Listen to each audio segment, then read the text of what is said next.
लोभ फांस यद घर न बंधावा सो नर तुम समान रगराया। यदि लोभ की फांस गले में ना बंधी हो तो वो मानव तुम्हारे समान है, अर्थात परमात्मा के समान है। पंडित बलशाली भयो ब्रजबंधु भयभीत, धन जिसके पास हो वो पंडित हो जाता है, ज्ञानी हो जाता है, बड़ा बलशाली हो जाता है।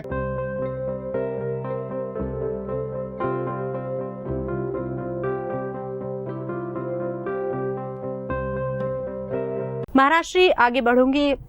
और अक्सर कहा जाता है, माता पिता भी बचपन से बच्चों को सिखाते हैं कि लोभ लालच नहीं करना चाहिए। जिंदगी के हर पड़ाव में हर कोई यही कहता है कि लालच बहुत बुरी बला है, लेकिन अक्सर आप के मुंह से सुना जाता है कि अगर इंसान लालच नहीं करता है तो उसके पास धन नहीं आ सकता है। ये किस प्रकार से होता है? बिटिया बहुत अच्छी शंका है तुम्हारी, और दर्शकों के हृदय में भी ये शंकाएं रही होंगी क्योंकि आज तक उन्होंने जितना भी सुना है वो वैराग्य की चर्चा सुनी है, ज्ञान की चर्चा सुनी है। अनेकों संत प्रवचन सुनाते हैं, वो वैराग्य की चर्चा करते हैं कि छोड़िए, ये छोड़िए, वो छोड़िए, ये छोड़िए, काम छोड़िए, क्रोध छोड़िए, लोभ छोड़िए, मोह छोड़िए, सबको छोड़ने की बात की है। जब जब चर्चाएं हुई है, जब तक छोड़ने की बात हुई है, और आज मैं पकड़ने की बात कर रहा हूं।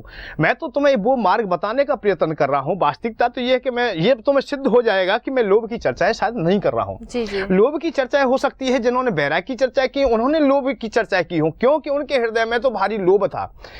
कृष्ण भगवान ने एक बात कही है गीता में कि कर्मण्येवाधिकारस्ते मा फलेषु कदाचन। कर्म करने के लिए मानव बाध्य है, तो कर्म करने से क्यों नहीं करता है? कर्म करते हुए वैराग्य की ओर चलने का मार्ग मैं दूंगा, जो गीता में भगवान कृष्ण ने जो इशारा किया है, अर्जुन को बताया, वो मार्ग में देने के लिए आप लोगों का साथ दूंगा। आप मेरा साथ दीजिए, मैं वो मार्ग लेके आऊंगा जिससे कि तुम्हें परम शांति मिलेगी।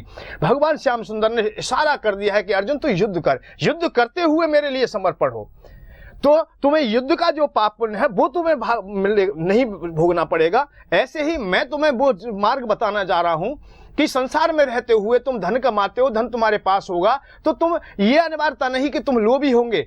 लोभी नहीं, वो तुम्हारी एक व्यवस्था है, एक लाचारी है, मजबूरी है, उसे तुम लोभ नहीं कह सकते। लोभ की क्रियाएं तो अलग हैं।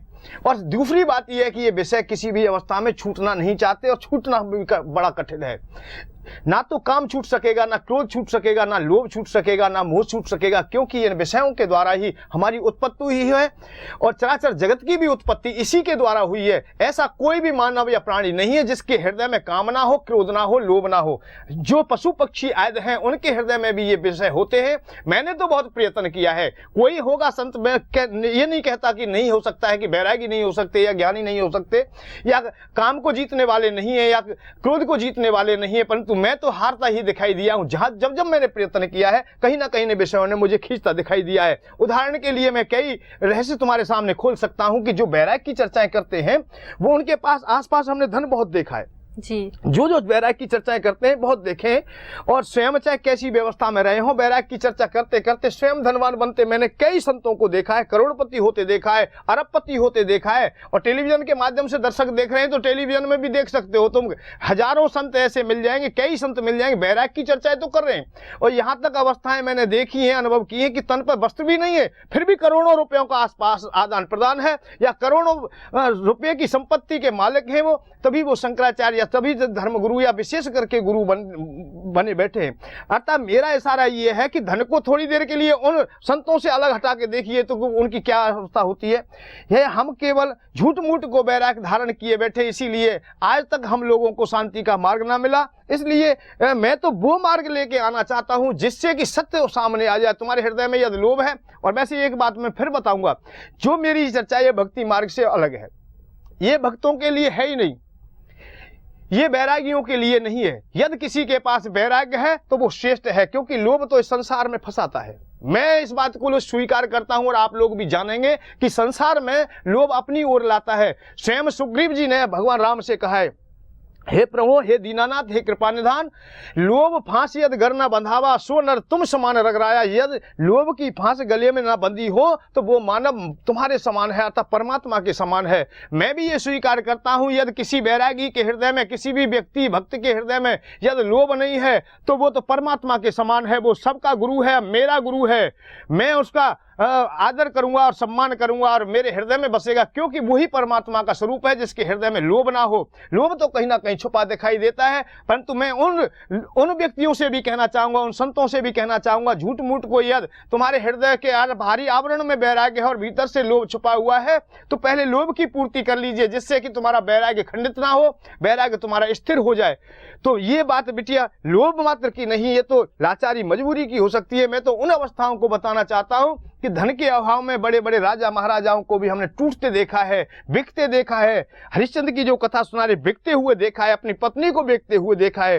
राजा नल को भी हमने दर दर की ठोकर खाते हुए देखा है। जब धन टूट गया उनका, तो उन्हें दूसरे के यहाँ तेली जैसे के यहाँ जाकर के बैल हाँकते हैं, अर्थात कोलू चलाते हैं। उनकी पत्नी स्वयं दूसरे की दास्ता स्वीकार करती है, उनकी नारियों की श्रृंगार करती है। जो रानी अनेकों स्त्रियों के द्वारा हमेशा श्रृंगार कराया करती थी, वो श्रृंगार वाली बन के रह जाती है। ऐसी द्रौपदी आदि का चरित्र आता है। निर्धन व्यक्ति की अवस्थाएं आप लोग ना सुन सकेंगे, ना देख सकेंगे। आपके नजदीक कोई हो फटे हालों से देख लेना, कभी बैठ करके एकांत में देख लेना कि निर्धन व्यक्ति की अवस्था क्या होती है। मैं तो उस अवस्था के लिए कह रहा हूं जब भीख मिलना भी बंद हो जाता है, कर्जा हो जाता है, तो पड़ोसी कोई भी तुम्हें कर्जा नहीं देता, तुम बहुत ईमानदार व्यक्ति हो, फिर भी तुम पर यदि कर्जा हो गया तो तुम बेईमान हो गए हो, तुम माल मारने वाले हो गए हो। इस अवस्था को मैं तुम्हें बताना चाहता हूं, इस कमजोरी को बताना चाहता हूं। या सुखी होना चाहते हो तो कर्ज से उरण हो जाइए। इस दुनिया में कोई भी कष्ट है तो कर्ज से ज्यादा बढ़कर के कोई भी कष्ट नहीं है, कोई भी पीड़ा नहीं है। यदि किसी के पास, हे दर्शकों ध्यान देंगे, तुम्हारे पास यदि कर्जा है तो मुझसे जरूर मिल लेना, फोन अवश्य करना, तुम्हें वो मार्ग में दूंगा जिससे कि तुम उर्ण हो सको। वो पीड़ा है कर्ज की, वो पीड़ा रात्रि में नींद नहीं आती, हमेशा मानव वो दुखी रहता है, उसे कोई भी सम्मान नहीं देता, कोई आदर नहीं देता, कोई पास नहीं बिठाता है। धन टूटने के बाद युधिष्ठिर जैसे को आदर ना मिल सका तो तुम्हें कहां मिल सकेगा। दर दर की ठोकर खाने पर लाचार हो जाते हैं।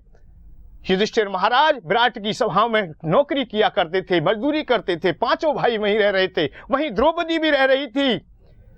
पर एक दिन ऐसा अवस्था आ जाती है जब कीचक द्रौपदी की ओर आकर्षित हो जाता है और भरी सभा में उनका अपमान करता है। 10,000 हाथियों का बल रखने वाला भीम भी मूक रह जाता है, क्योंकि उनके पास धन नहीं है, निर्धनता है। निर्धनता चारों ओर से पंगु बना देती है, कमजोर बना देती है। बड़े बड़े बलशाली और विद्वान व्यक्तियों को भी मूर्ख या धूर्त या कमजोर कर देती है। पंडित बलशाली भयो ब्रजबंधु भयभीत, धन जिसके पास हो वो पंडित हो जाता है, ज्ञानी हो जाता है, बड़ा बलशाली हो जाता है कि धन में बड़ी प्रभावता देखी गई है। तो मैं तो उस अवस्था के लिए कह रहा हूं जहां तुम जो अपमान में सदैव जीते रहे हैं। अरे धनवान व्यक्ति एक बार जीवन में मरता है, परंतु निर्धन व्यक्ति तो रोजाना मरता है। धनवान मरे है एक बार, निर्धन रोजाना मरता है। इस मरने को छोड़ दीजिए। अनेकों पीढ़ी तुम्हारी निर्धनता में चली गई है। एक बात और तुम्हें इशारा करता हूं, टेलीविजन के माध्यम से आप लोग जो सुन रहे हैं उसे गहराई से सुनना और ध्यान देना मेरी बात पर। तुम्हारे कई जीवन चले गए हैं, पूर्वज लोग भी, कई पूर्वज लोग निर्धनता में चले गए, पिता लोग भी चले गए, आज तुम भी जा रहे हो। तुम्हारा कर्तव्य है कि आने वाली पीढ़ी निर्धनता में ना जाए, इसलिए आप सजग हो जाइए, आप अपने को संभाल लीजिए। आप यदि कुबेर भगवान की उपासना प्रारंभ करेंगे तो आगामी पीढ़ी तुम्हारी चाहे निर्धनता में चली गई है, आगामी पीढ़ी तुम्हारी धनवान निश्चित बनेगी। ये मेरा विश्वास है, अटल विश्वास है। परंतु आज हम थोड़े उतावले ज्यादा हो गए हैं। यंत्र मंगाते नहीं उससे पहले ही हम धन की खोज में हो जाते हैं कि धन घर भर जाना चाहिए। नहीं दर्शकों, इस भ्रम को निकाल देना। कर्म करने के लिए तुम तैयार होइए, तुम्हारे कर्म को सार्थक बनाने के लिए हम तैयार हैं और कुबेर भगवान तुम्हें धन देने के लिए तैयार हैं। तुम हमारा साथ दीजिए, हम तुम्हारा साथ देंगे। यंत्र मंगाते ही आप लोग ये ना बैठ जाए कि आज शाम को, आज दिन में मंगा लिया है और रात्रि में घर भर जाए। घर नहीं भरने वाला है। कर्म करोगे तो मैं और कुबेर भगवान तुम्हारा साथ देंगे, अन्यथा तुम इसी तरह भटकते रहोगे। ये पीढ़ी नहीं, अनेकों पीढ़ी भी निर्धनता में चली जाएंगी। निर्धनता से उठना बड़ा कठिन मार्ग है। इसे संभालना चाहते हो तो मेरे साथ जुड़ जाइए और फोन उठा लीजिए। और एक और बात बताएं, व्यस्तता होने के कारण मेरे पास में समय का अभाव होता है, इसलिए सभी से बात नहीं हो सकती है। जिन लोगों से बात हो जाए उन्हीं बातों को अपनी बात समझ लेंगे, अपनी समस्या समझ लेंगे। जब नाम लिखाएं तो अपना काम बता देंगे, कर्जा बता देंगे, अपनी व्यवस्थाएं उन्हें बता देंगे। और आपको फिर भी कोई समस्या होती है, यंत्र स्थापना के बाद समस्या होती है, तो आप पत्र लिख दें। फोन ना करे, पत्र लिख दे, पत्र डाल दे। पत्र पर निश्चित ही मैं हर कीमत पर तुमसे बात करूंगा। जब मुझे समय मिल जाएगा तो मैं तुमसे अवश्य बात करूंगा। आप चिट्ठी लिख करके भेज देंगे।